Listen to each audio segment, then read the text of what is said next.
This is Dr. Bernstein with your July 2018 teleseminar. Before we begin, I want to first warn you, as I usually do, that the answers I give are not hard answers. They're approximate answers because I haven't examined the questioner, I haven't gotten a complete history, and the purpose of this teleseminar and my videos is to educate the general group of listeners. So I might give you some interesting information that could be of general value, but may not be the exact answer to the question that is asked. That's the way it goes. We do have a special subject this month. There was an announcement in the journal Nature Medicine about research conducted recently or reported recently by the University of Alabama in Birmingham. They experimented with a hypertension drug, verapamil, that's been around for probably more than 30 years, a pretty benign drug. They've been experimenting with it for the prevention of type 1 diabetes. And according to their report, in many of the patients who were tested, now I say many, I think something like 30 or 40 patients were tested, and only about half of them were on the product. The others received a placebo. So it was not many patients. And my recollection is that it may have only been 13 patients who experienced a halt to the progression of new onset diabetes, type 1 diabetes. So this treatment supposedly protects the beta cells from burnout. The word that they used is called apoptosis, which means self-destruction. Now, why do I take the trouble or the time to discuss this particular experiment when there are so many other so-called cures being reported every month or two? The reason is because I've used medications like this for other purposes, and they are very benign. I've not seen adverse effects from them. This verapamil is in a class of drugs called calcium channel blockers. I've used for 30 years a calcium channel blocker called nifedipine for many of my patients, not for the initial indication, which is hypertension, but for a variety of other situations, such as insect bites, allergic reactions, even for singers to extend their upper range. I use nifedipine when I do my seminars because I have an IgA deficiency that affects the mucous membranes, that includes the larynx and vocal cords and so on. And the verapamil prevents or inhibits inflammation of these structures. So I'm not surprised I use the nifedipine, but verapamil acts in a very similar manner. So there is a good possibility that this may be of value. The important thing is that it probably is virtually without adverse effects.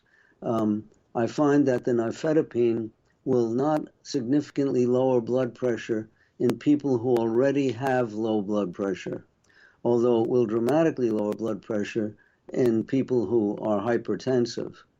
That's basically the story. Whether this will totally prevent further progression of type 1 diabetes once the injury to beta cells begins, we don't know for sure.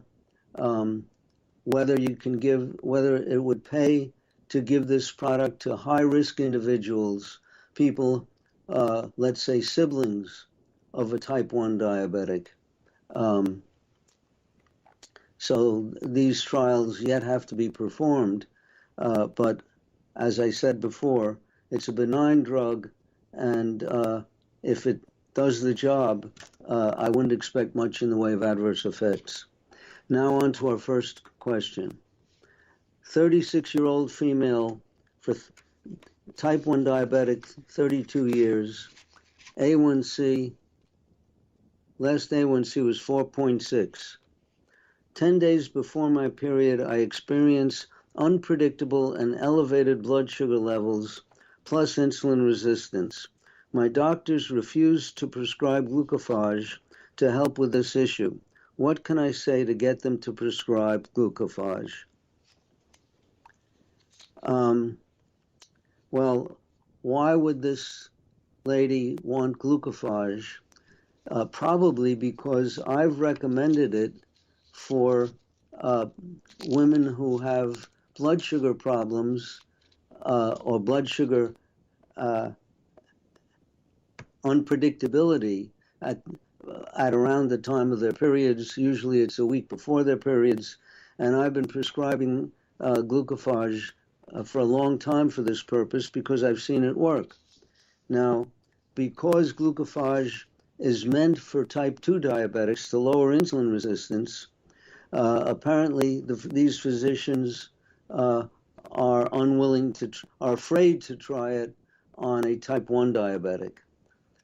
It's very common that I see physicians and pharmacists fearful of prescribing a drug intended for type 2, for type 1s, or prescribing a type 1 drug like insulin for type 2s.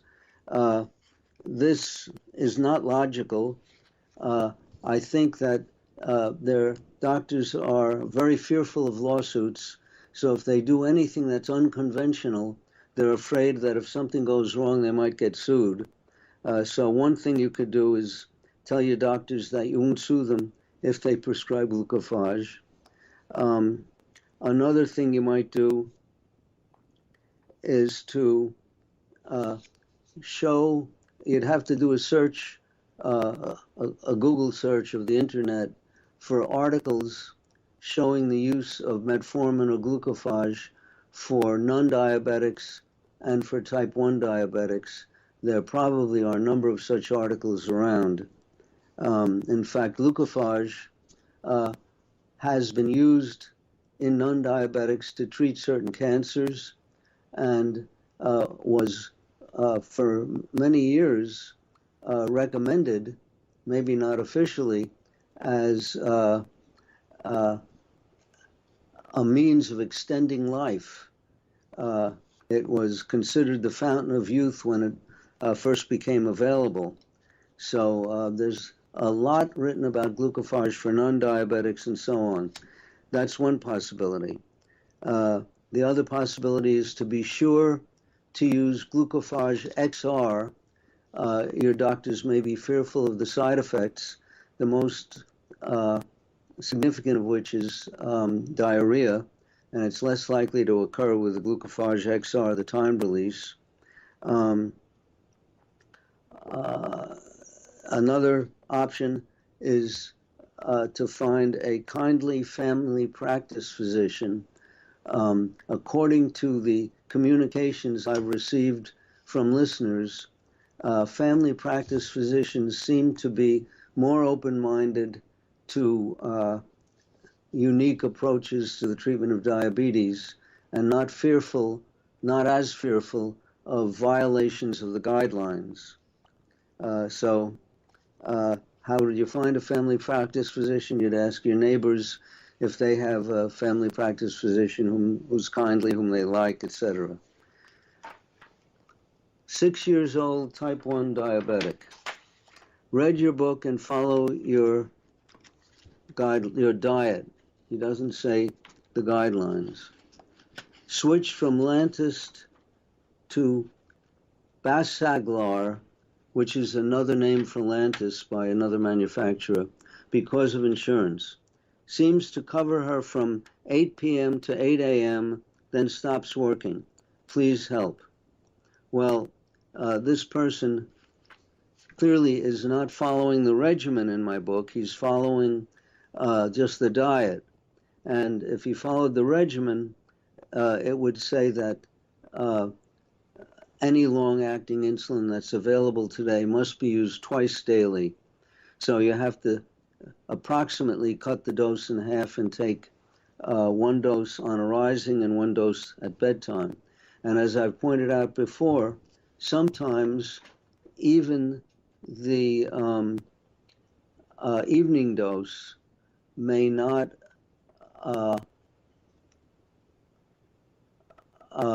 last adequately into the morning because of the dawn phenomenon. So people such as myself have to take an evening dose at bedtime, which for me is, let's say, 10 p.m., and another dose around 4 a.m. So I'm not taking one when I go to sleep and one on arising, but I'm taking them something like 6 hours apart. But it does require 2 doses. All of these long-acting insulins require 2 doses. Now, if he's read my book carefully, he knows that I don't recommend Lantus, but I prefer Levemir, or from my lectures, more recent than the book, I prefer Tresiba, Tresiba. My 10-year-old diagnosed type 1 2 months ago. Currently, she has constant blood sugar levels of between 76 and 104 milligrams per deciliter, which is a reasonably narrow range. For a child, it's a little on the high side. Non-diabetic children mostly are in the 70s. Is the fact that she does not receive insulin a problem? Well, the only problem is that her blood sugars are slightly elevated, and most doctors wouldn't worry about it. They're waiting for beta cell burnout before they prescribe insulin. We do know from the research that high blood sugars are toxic to beta cells. Now, is a blood sugar of 104 milligrams per deciliter toxic to beta cells? I don't know. But I would play it safe. So I would try to get that 104 down a little. It might take something like a half unit of Tresiba once a day to cover the time of the day when the blood sugars go, let's say, above 85. That's all I can think of. And is it a significant problem? I just don't know. If it were me, if I were the patient, or this were my child, I would try to keep the blood sugars really normal for a child. After reading your diabetes solution book, I have tightened up my control. Starting 3 months ago, I had retinal photography, which revealed a significant increase in exudate. I am now concerned that I've tightened up too quickly. Should I ease back and try to improve things more gradually? Well, the only thing I know of with regard to rapid reduction of blood sugars and diabetic retinopathy has to do with serum levels of IGF-1. It was published some time ago, maybe 10 years ago, that if a type 1 diabetic has elevated serum levels of IGF-1, that's insulin-like growth factor number 1, and already has retinopathy, that if you rapidly normalize blood sugars, the retinopathy will get worse. Now, I don't know what your IGF-1 is, but you might want to have it tested. And what you're describing when you talk about exudate is falls into the general term of retinopathy.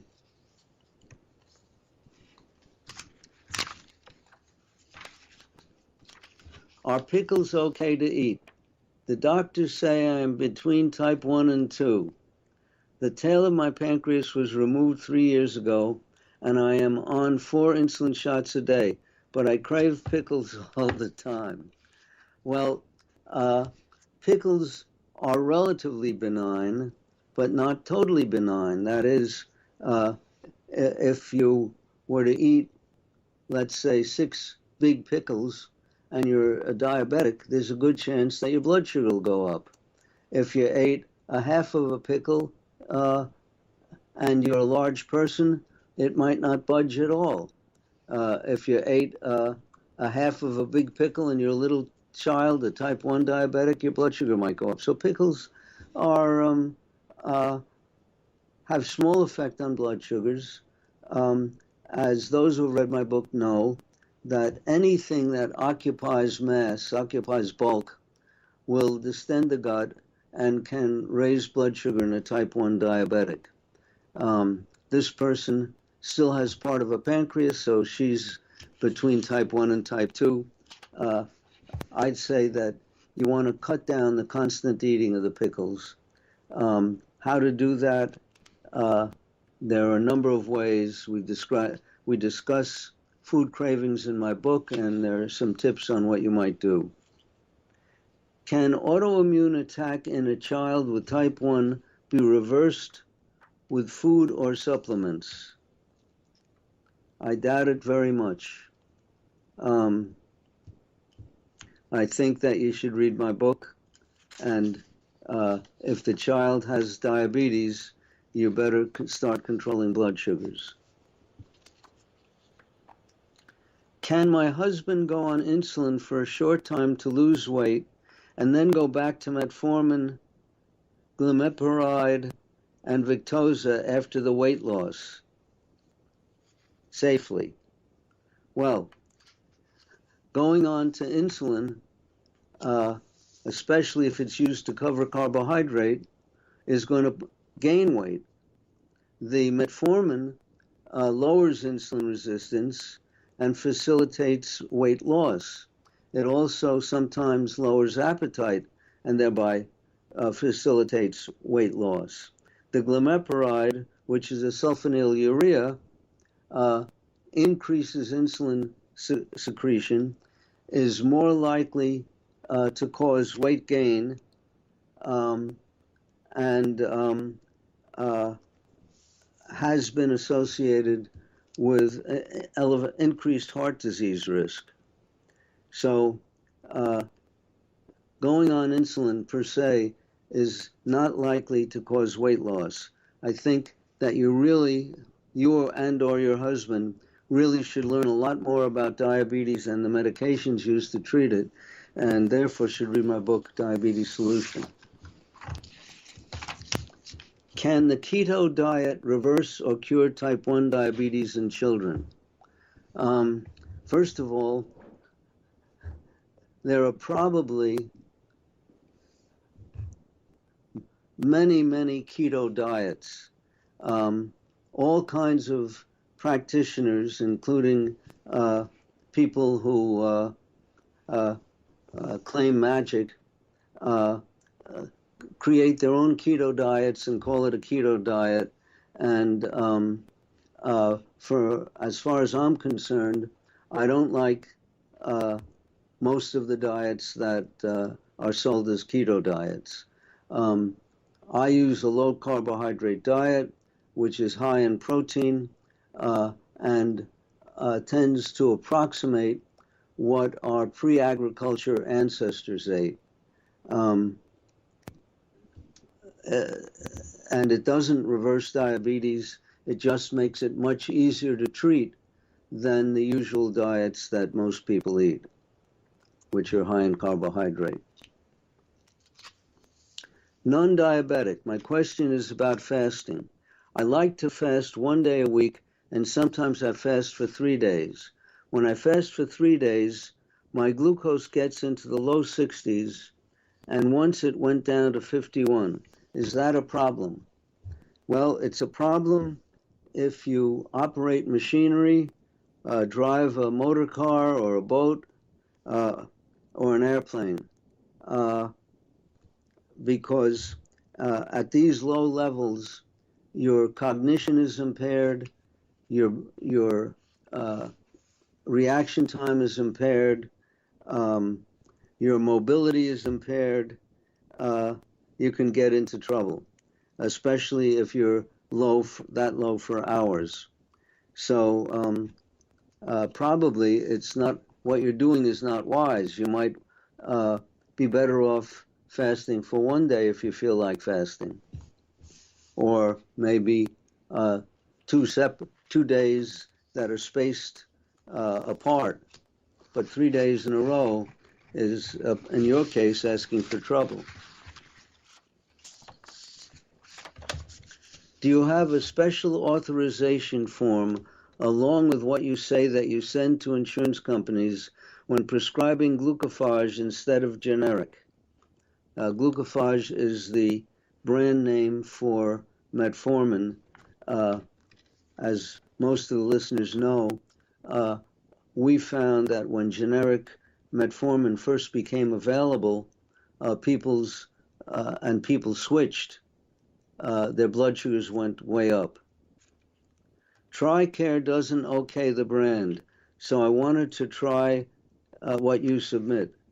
The prior authorization form is made available by the insurance company.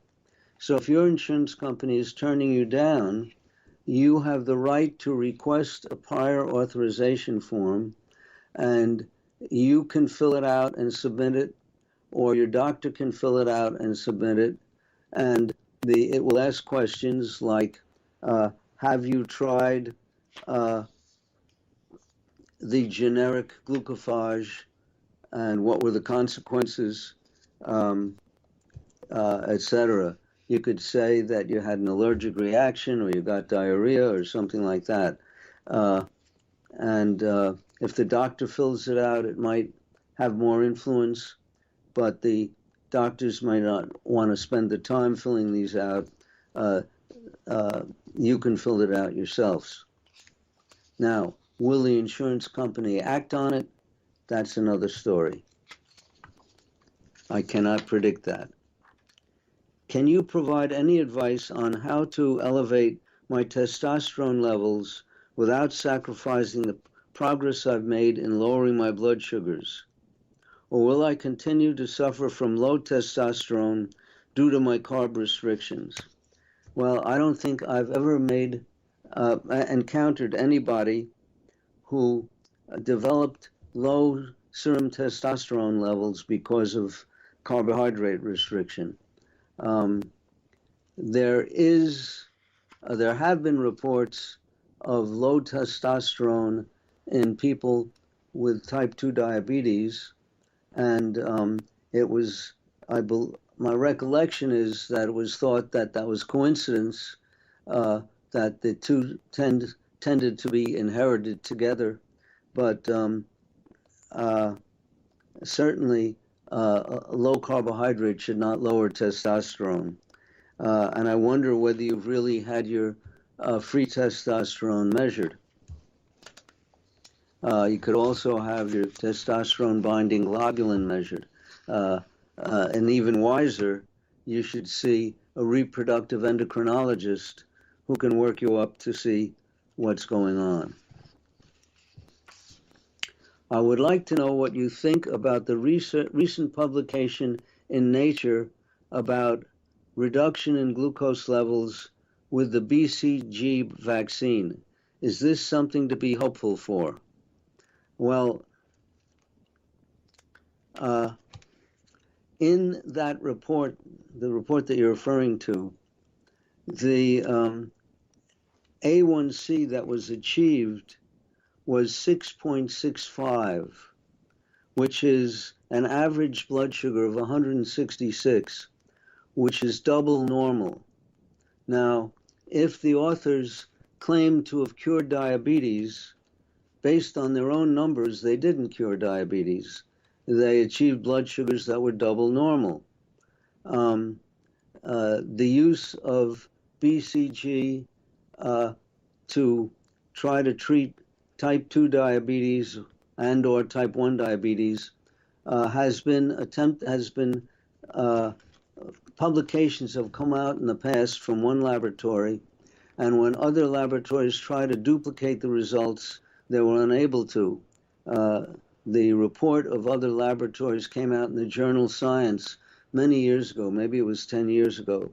Now, I certainly don't think that an A1C of 6.65 is a cure for diabetes.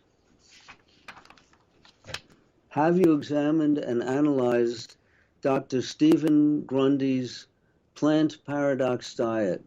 What would you endorse and what would you caution against? I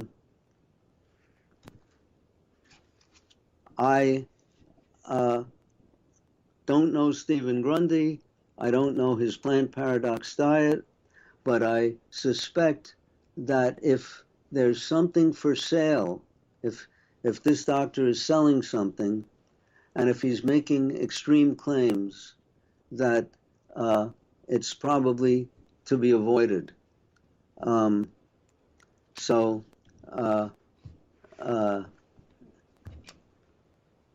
Take a look at his website, see what he's selling. I might be wrong, he might be selling nothing. He might be just sending you out recipes and charging you for them. I don't know. But getting magical results occurs pretty rarely in this day and age. 20 years old, diagnosed with diabetic gastroparesis. Despite eating only once a day, I still get very bad nausea and feeling of lightness in my chest. I've been diabetic for 6 years, and my A1C is 7. Now, right off the bat, this person is doing just the opposite of what someone with gastroparesis should be doing. Those of you who listen to my teleseminars know what it is. If you don't know what it is, read my book, Diabetes Solution. With gastroparesis, stomach emptying becomes erratic, unpredictable, and as a rule, slowed down considerably. So you should be eating small meals, preferably liquid meals, and eating all your meals as one meal per day is the worst thing you could do. You're loading your stomach with something it can't handle. So read my book and the chapter on gastroparesis. It's important enough that I have a whole chapter devoted to this.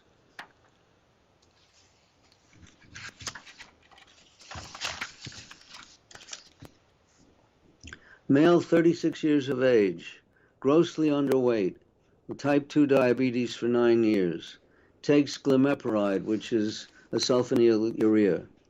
I need to gain weight and finding it very difficult. I've increased my calorie intake and blood sugars are around 250. I do resistance training now instead of walking.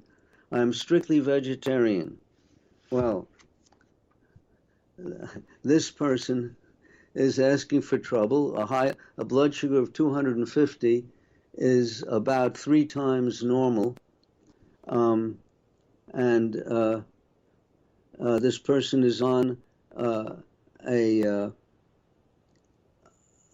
is a vegetarian, so is probably eating a lot of carbohydrate and not getting enough protein. So this person probably has protein malnutrition. You can exercise, but you're not going to build muscle if you don't eat enough protein. Muscle is made out of protein. So if you insist on being a vegetarian, I'd suggest that you nevertheless start eating eggs, cheese, and have normal blood sugars. Remember that people with high blood sugars convert their own muscle mass to glucose. called gluconeogenesis. And you should read my book to learn how to control your blood sugars.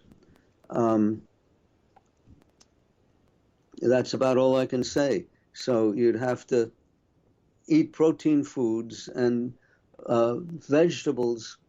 Even the so-called high-protein vegetables have very little protein in them compared to the amount of carbohydrate that they have.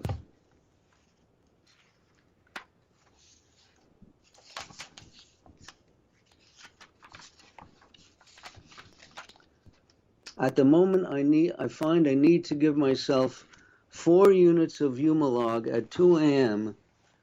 during my sleep to have a blood sugar of about 90 milligrams per deciliter when I arise.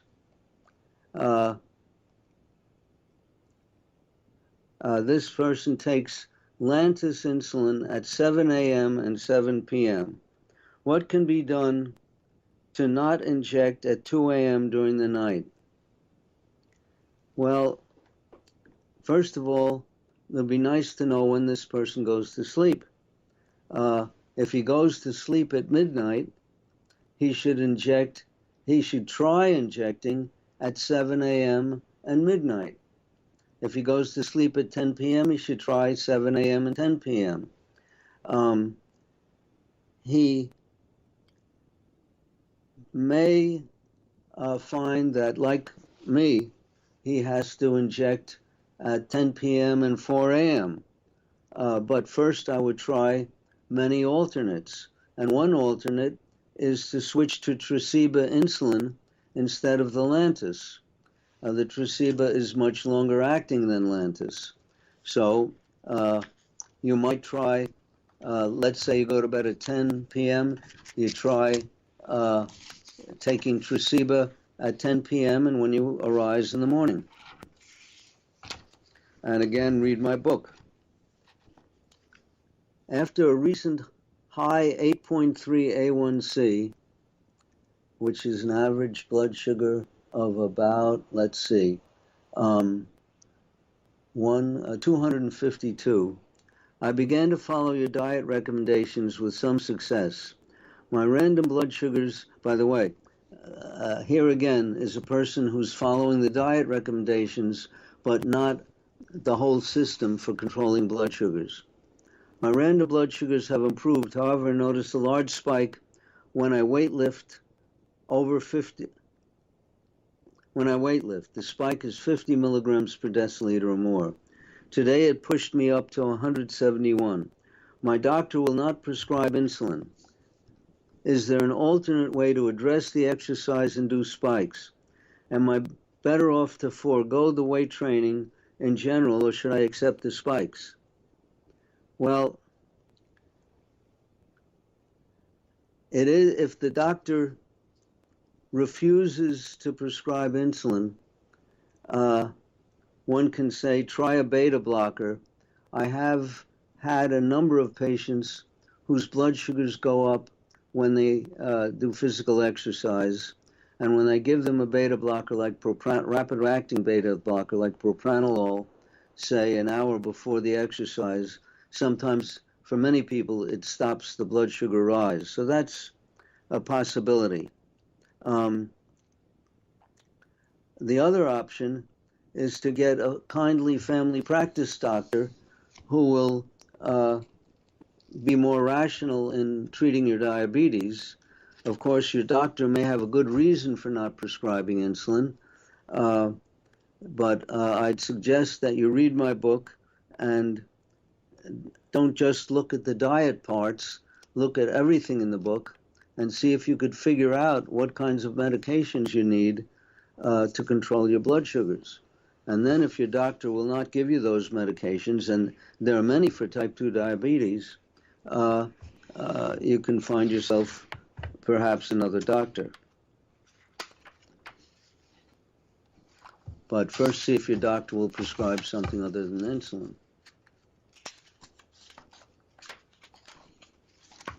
I'm leafing through a lot of questions that are covered in the book, because as a rule, I try not to answer questions that are already covered by the book. How do you recommend safely controlling blood sugar during intense endurance activities, long distance running, backpacking, mountain climbing, instead of dropping too low during these activities? I typically keep my blood sugar very high. Well, first of all, I'd recommend that you get a continuous glucose monitor so that you get warnings if you get too low. Second, I suggest that you get frequent blood sugars along the way. Well, if your monitor is really accurate, in theory, you don't need frequent blood sugars, but I would still say that you should check them yourself, perhaps hourly. You should carry with you liquid glucose. Here's what I use. And if you can't afford to pay for the liquid glucose, you could make it yourself. I believe we have a video that instructs on how to make your own liquid glucose cheaply.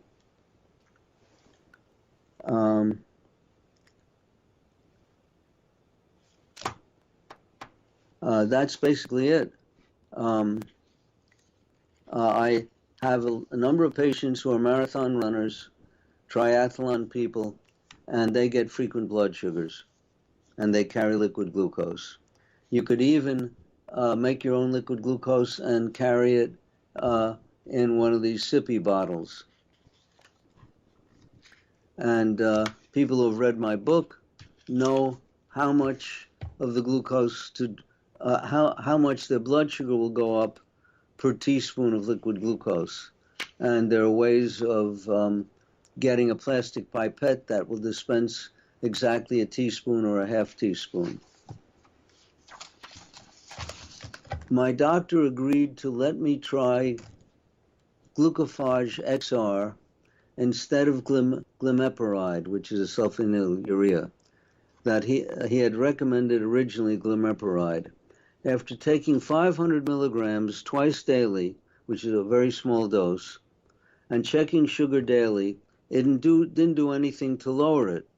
Well, I would expect that if you're taking the lowest dose. If you're taking the time-release version, the XR, you typically need about 2,000 milligrams a day. And if you're taking the rapid-acting glucophage to cover meals, you need about 2,500 milligrams per day, which is 5 times as much as you're getting. He wants me to try the glimepiride, but I'm just not comfortable doing so with its side effects and possibility of burning up beta cells, burning up whatever beta cells I have left. My C-peptide is elevated. Do you think on my next visit it would be appropriate to ask him if insulin would be the next step? Well, I would first try a reasonable dose of glucophage, and then you could consider insulin. But first, read my book, Diabetes Solution, because you want to know how to use insulin. And most doctors don't know how.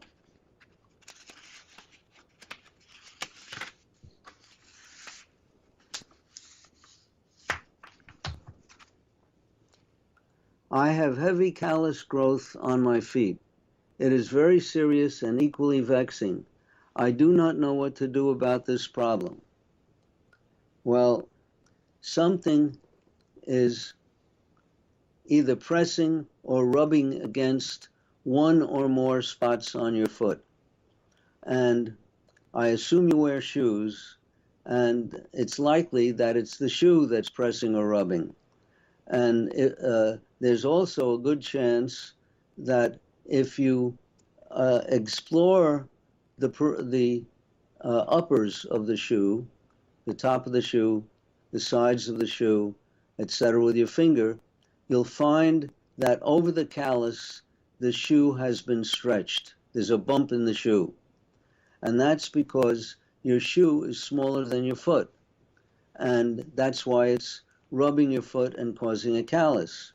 So if you have only one callus or two calluses and they're on the upper or the side of the shoe, you can buy a shoe stretcher. You can see them, you can Google shoe stretcher or go to an online store or a shoemaker. Shoemakers have shoe stretchers. And you can stretch the shoe right over the place where the callus is so that it's no longer rubbed. And most calluses will disappear if the shoe's been adequately stretched. Now, of course, there could be some people who have a callus that's half an inch thick. That poses yet another problem and might require intervention by a podiatrist to reduce the size of the callus. However, when I ran the wound care clinic at a major metropolitan hospital, I found that in the course of, over the period of 30 years, the people who had diabetics who had amputations of toes, feet, or legs, all cited one instance of what happened to start the salami surgery of cutting that ended up with them losing a toe, foot, or leg. And in every case, it was a podiatrist trying to remove a small callus. So that you have to be wary of. The treatment of calluses is to get the pressure off the shoe or reduce the pressure from the shoe. I have been on your program successfully for several years. I recently manifested gout symptoms, and my uric acid hovers around 6.8, which is very close to the 7 over the top uric acid level.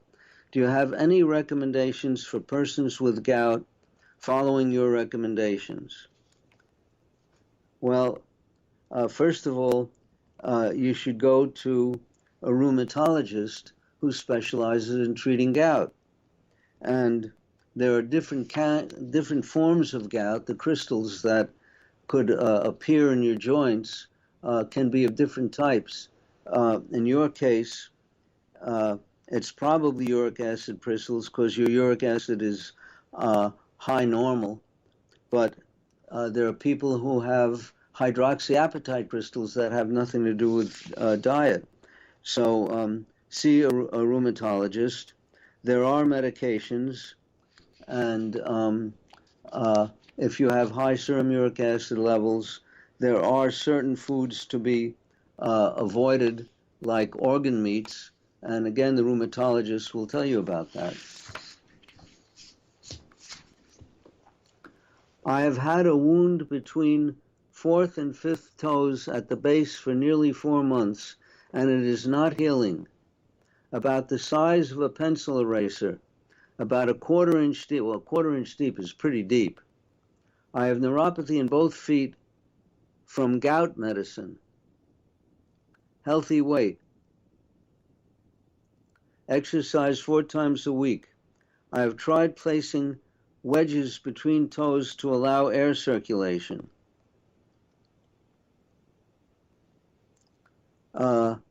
Betadine to my area with no progress. What do you suggest? Well, first of all, I can't tell if this person is diabetic or not. And if he is diabetic, a non-healing wound could relate to elevated blood sugars. So if you're diabetic, we want normal blood sugars. Next thing is not to use betadine because it destroys the macrophages that heal the wound. You probably need to indeed put something between the 2 toes that are rubbing, but you should also widen the shoes so that there be room between the 2 toes to put something. So you may need a larger shoe size. You may need sandals where you can adjust the width with a Velcro strap. You may need a cast boot. You might want to be wise to go to a wound care center where they can prescribe the right footwear that would enable you to put something between your two toes. There are a variety of products available on the market for putting between the toes, including some gel products, but you have to leave room in your shoes. If you put something between the toes and then squeeze the toes together, that product's not going to be doing any good. One other thing, since the wound is there, you have to put something on it. You could put possibly gentian violet, but this should be under the direction of a physician who specializes in infectious disease. There are certain antibiotic ointments that are broad spectrum. If it's not already infected, then probably the gentian violet would be of value, but you have to get the pressure off. And that certainly means wider shoes. I've had type 1 diabetes for over 40 years and follow your recommended low-carb diet. I take 2 split doses of Tresiba daily. My problem is with dawn phenomenon. Some days I experience profound rise in glucose from 6 a.m. to 10 a.m., goes from 80 to 160, and other days I do not experience such rise. Do you have any thoughts about what can be done about that? Well, my first thought is that the fact that it varies from day to day, something may be going on. It might be something inflammatory.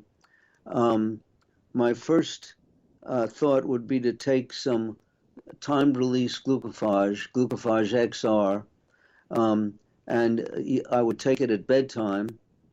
And it's not likely to cause dramatic reductions in blood sugar, but it does have the possibility of preventing a rise. So that's worth trying. Then you might take your Tresiba at 3 o'clock in the morning, which is 3 hours before you arise, and that might do the job. The trouble is that's interfering with your sleep. One other possibility would be to assume that something inflammatory is going on and asking your doctor to work you up for an inflammatory disorder. And if he can't find anything, you might try some anti-inflammatory products like curcumin and see whether they have any effect.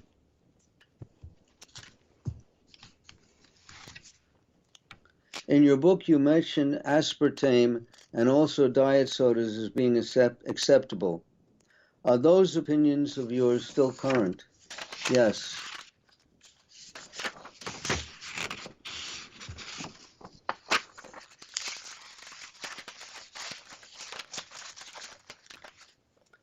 There's one thing that still confuses me about dealing with the dawn phenomenon. If I take 1/2 unit of regular Novolin R to correct for my rising blood sugar upon awakening, because I usually don't eat until later, mid-morning or noon, does that mean I have to wait the full 5 hours for the action of the insulin to be completed before I can inject again and eat brunch? Well, this fellow or woman has not carefully read my book. Because in the book I say you do not correct a blood sugar elevation with rapid-acting insulin until you wait until the prior shot of rapid-acting insulin is finished. And taking a shot for your brunch is not correcting an elevated blood sugar. If you're taking the right dose for the brunch, it's a washout. You should come away with the same blood sugar after the brunch as before the brunch.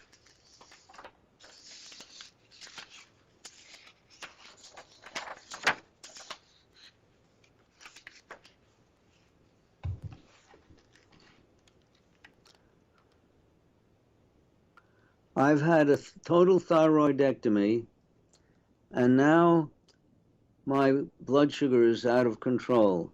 A1C 8.5. I complain about being excessively tired, gaining weight, high blood sugars, poor concentration, forgetfulness. Do these conditions have an influence on my diabetes control, or am I just whining? Well, if you had a thyroidectomy, you should have thyroid hormone replacement. And that usually is with T4. Some people use both T3 and T4. So all of this, including the weight gain, relates to slow metabolism.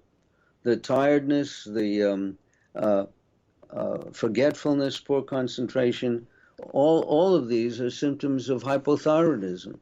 Now, clearly your diabetes also needs treatment, or you wouldn't have such a high A1C.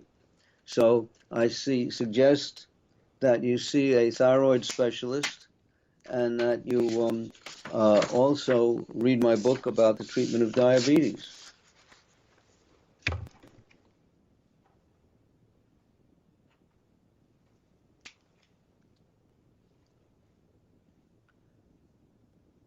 I have hypothyroidism, and am taking levothyroxine. That's what I was just mentioning. Will my cholesterol improve as my A1C goes down on a ketogenic diet? I am concerned about my heart health. Well, first of all, cholesterol, as listeners know, is no longer a measure of heart health. I've discussed all of the other indices that seem to be predictive of heart health.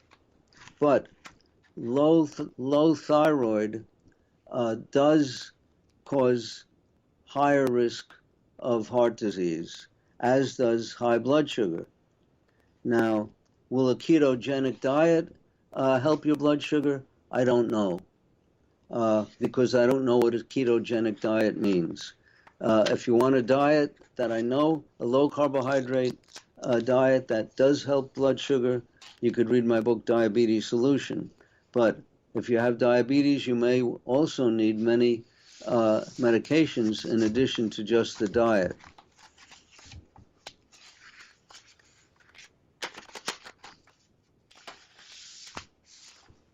I'm still finding many questions that are answered in my book.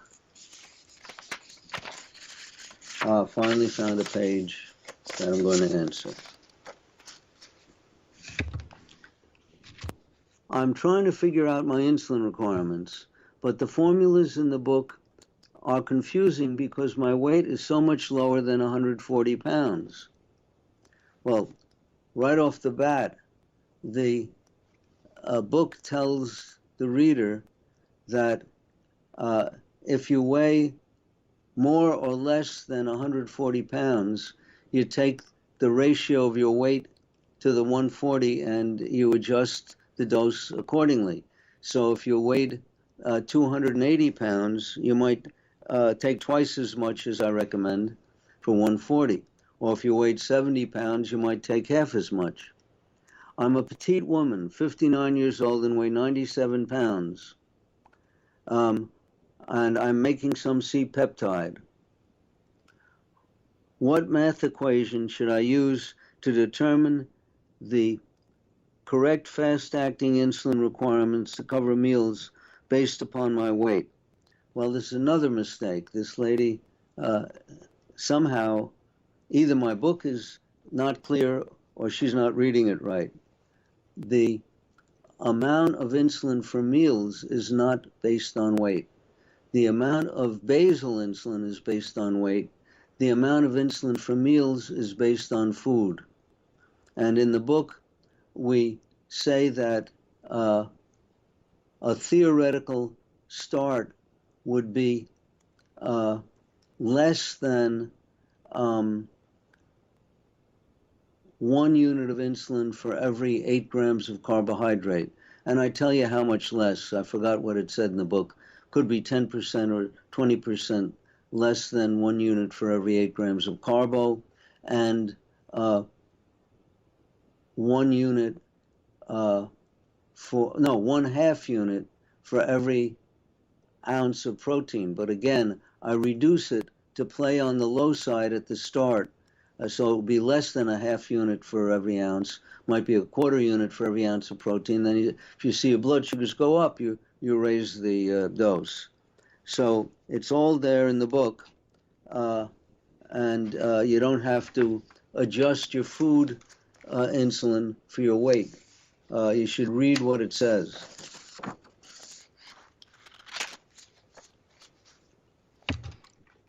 I inject insulin and my body is still able to make its own. Will my pancreas stop making its own insulin? No, but if by injecting insulin you normalize your blood sugar, you prevent the destruction of your beta cells by high blood sugars, because it's been shown that high blood sugars are toxic to beta cells. So you can preserve, hopefully, or maybe preserve your own ability to make insulin by normalizing your blood sugars. And if it takes injected insulin to normalize your blood sugars, that's what you should be doing. In the package insert for Tresiba, it states not recommended for pediatric patients requiring less than 5 units of Tresiba. Do you know why you need to take more than 5 units of Tresiba? I know, because that's what it takes to keep my fasting blood sugars normal around the clock. I take about 6 units twice a day. Now, it has to do with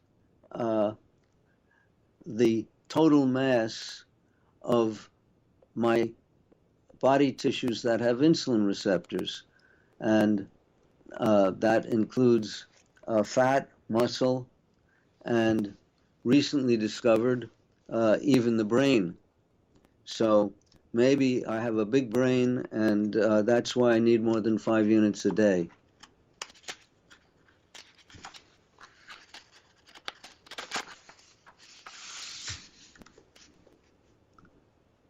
I have type 1 diabetes. I take 3 units of Tresiba in the morning and 3 units at bedtime.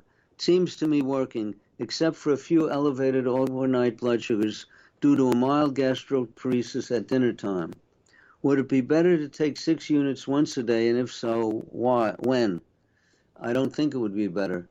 And if you read my book, you'll find many recommendations for the gastroparesis at dinner time, including putting some of your food from dinner at lunchtime, because digestion tends to be slower at dinner time. It seems to me that my legs hurt more when my blood sugar is lower and less when I let myself go and eat some chocolate. Yeah, elevated blood sugars can rapidly increase neuropathy. So your feet or legs, you apparently have neuropathy. Your feet or legs are numb or partially numb, and usually when neuropathy heals thanks to normal blood sugar, the numb feet become very painful. In fact, one podiatrist who is diabetic described it as lancinating pain, very severe pain, during the 2 or 3 months that it took for the numbness in his feet to go away. So if you want to make your feet really numb and not feel anything, have high blood sugars, and of course that will accelerate your demise and make it more likely that you'll injure your feet and possibly have problems as a result of that. I'm almost 2 years vegan due to high cholesterol and family history of heart disease and diabetes. I gain lots of weight and worry about prediabetes. Have hard time finding what to eat. My protein is based on tofu, vegetables, legumes. Well, this person doesn't ask a question. I would suggest that he read my book, and the game plan to reduce the risk of heart disease would be to have normal blood sugars, and also to do some of the exercises that we recommend in the book if the exercises are not hazardous. If you already have heart disease, some of the exercises I recommend could be dangerous.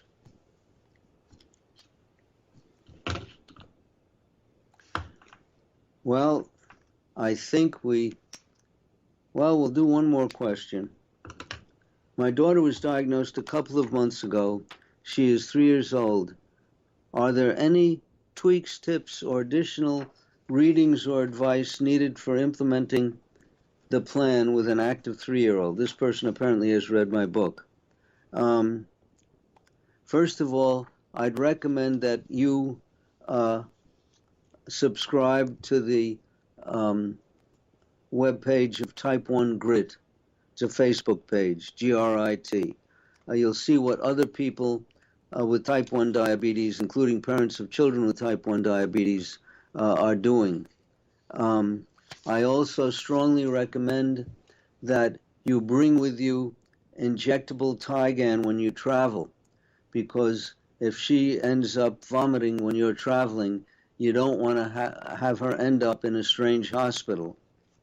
One other little tip is a treat that you could work into our meal plan, and that is heavy cream with chopped ice and Da Vinci cookie dough syrup mixed in with it. You might want to dilute it with water, or she might want it straight, but kids seem to like it even better than ice cream, and it has very little effect on blood sugar. You might find that she might need a quarter of a unit of insulin to cover it, but that's trial and error to find out. Well, that's it for tonight. We'll see you again in 1 month on Wednesday, the 29th of August. Thanks for listening, and good luck.